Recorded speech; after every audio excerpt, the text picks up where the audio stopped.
कृष्णा। मेरे channel divine कोमल में आपका एक बार फिर से स्वागत है। हिंदू धर्म शास्त्रों के अनुसार अप्सरा देवलोक में रहने वाली अनुपम, अति सुंदर, अनेक कलाओं में दक्ष, तेजस्वी और अलौकिक दिव्य स्त्री है। वेद और पुराणों में उल्लेख मिलता है कि देवी, परी, अप्सरा, यक्षिणी, इंद्राणी और पिशाचिनी आदि कई प्रकार की स्त्रियां हुआ करती थी। उनमें अप्सराओं को सबसे सुंदर और जादुई शक्ति से संपन्न माना जाता है। अप्सराओं को इस्लाम में हूर कहा गया है। भारतीय पुराणों में यक्षों, गंधर्वों और अप्सराओं का जिक्र आता रहा है। यक्ष, गंधर्व और अप्सराएं देवताओं की इतर श्रेणी में माने गए हैं। कहते हैं कि इंद्र ने 108 ऋचाओं की रचना कर अप्सराओं को प्रकट किया। मंदिरों के कोने कोने में आकर्षक मुद्रा में अंकित अप्सराओं की मूर्तियां सुंदर देहयष्टि और भाव भंगिमाओं से ध्यान खींच लेती हैं। वेद और पुराणों की गाथाओं में उर्वशी, मेनका, रंभा, धृताची, तिलोत्तमा, कुंडा आदि नाम की अप्सराओं का जिक्र होता रहा है। सभी अप्सराओं की विचित्र कहानियां हैं। माना जाता है कि ये अप्सराएं गंधर्व लोक में रहती थी। ये देवलोक में नृत्य और संगीत के माध्यम से देवताओं का मनोरंजन करती थी। पुराणों के अनुसार देवताओं के राजा इंद्र ने सिंहासन की रक्षा के लिए अनेक बार संत तपस्वियों के कठोर तप को भंग करने के लिए अप्सराओं का इस्तेमाल किया है। वेद पुराण में कई स्थानों में इन अप्सराओं के नाम आए हैं, जहां इन्होंने घोर तपस्या में लीन ऋषियों के तप को भंग किया है। अर्थवेद तथा यजुर्वेद के अनुसार ये पानी में रहती हैं। अथर्ववेद के अनुसार ये अश्वत्थ तथा न्यग्रोध वृक्षों पर रहती हैं, जहां ये झूले में झूला करती हैं और इनके मधुर वादों की मीठी ध्वनि सुनी जाती है।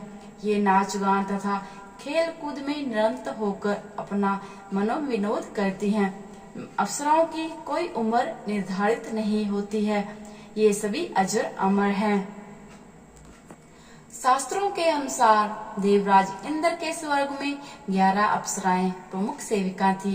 ये 11 अप्सराएं कृतस्थली, पुंजिक स्थला, मेनका, रंभा, प्रमलोचा, अनुमलोचा, धृताची, वर्चा, उर्वशी, पूर्वचिति और तिलोमिता।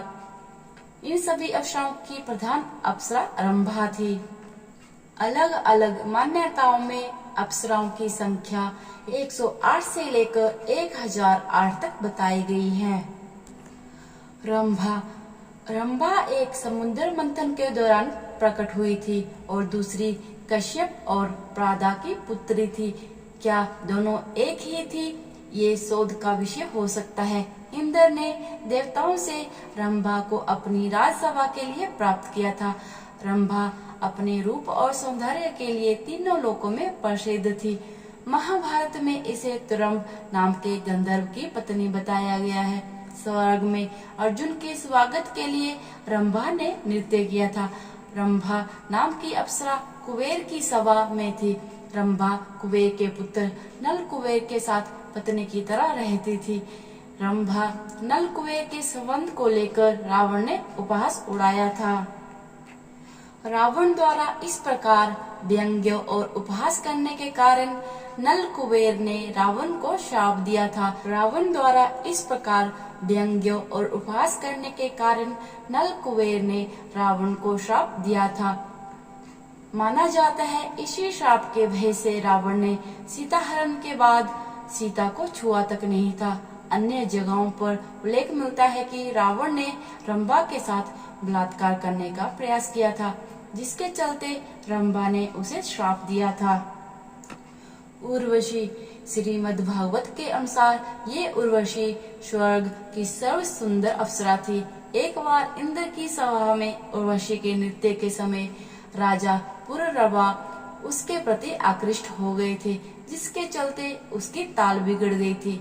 इस अपराध के कारण इंद्र ने रुष्ट होकर दोनों को मर्त्यलोक में रहने का श्राप दे दिया था।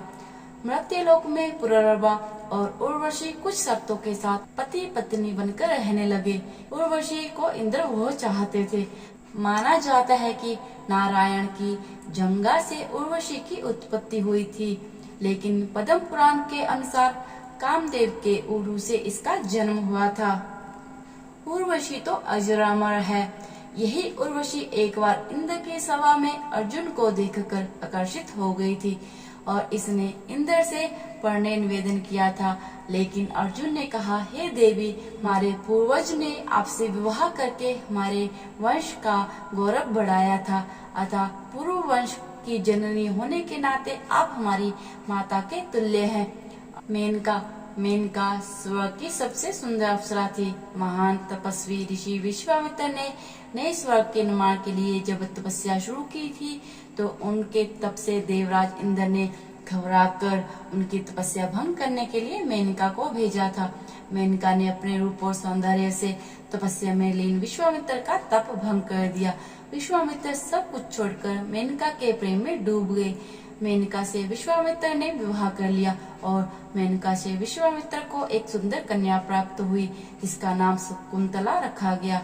जब शकुंतला छोटी ही थी, तभी एक दिन मेनका उसे और विश्वामित्र को छोड़कर फिर से स्वर्ग चली गई।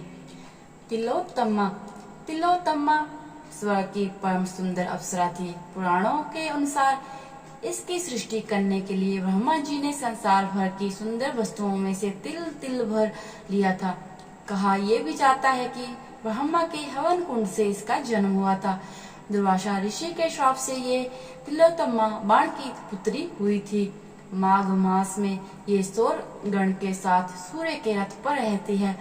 दूसरी मान्यता के अनुसार तिलोत्तमा अश्विनी मास में अन्य सात सौर गण के साथ सूर्य के रथ की मालकिन है। अष्टावक्र ने इसे श्राप दिया था।